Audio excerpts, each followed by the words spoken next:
New at noon today, with less than 3 weeks to the primary, a new poll just released this morning on Maine's races that are getting national attention.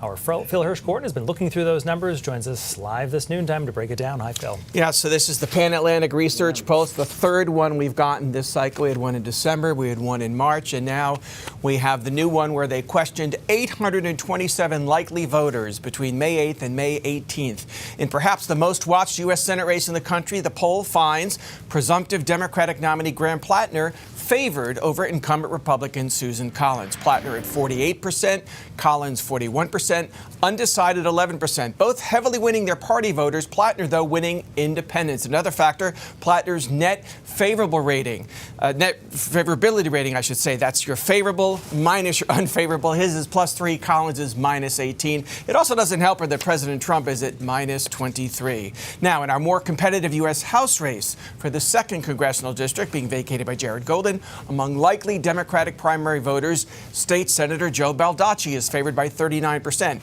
Undecided is in second place at 29%. State Auditor Matt Dunlap, 17%. Former congressional staffer Jordan Wood, 15%. Watch our CD2 debate tomorrow night at 7 p.m. to inform your own opinion. In the governor's race, among the 7 Republicans on the ballot, the poll finds Bobby Charles ranked first or second by 43% of likely primary voters. Jonathan Bush is ranked top 2 by 36%. Garrett Mason at 32%.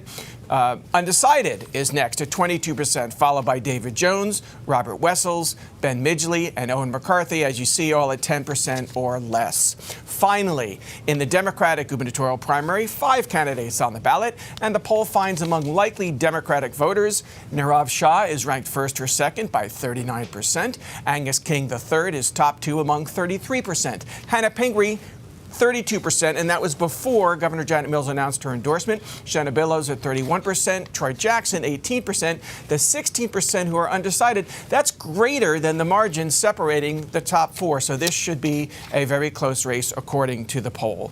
One story behind these numbers, top issues, no surprise, mostly pocketbook. In this order, cost of living and inflation by far number 1. 75% of Maine voters cite that, followed by health care access and affordability, housing, taxes, and education.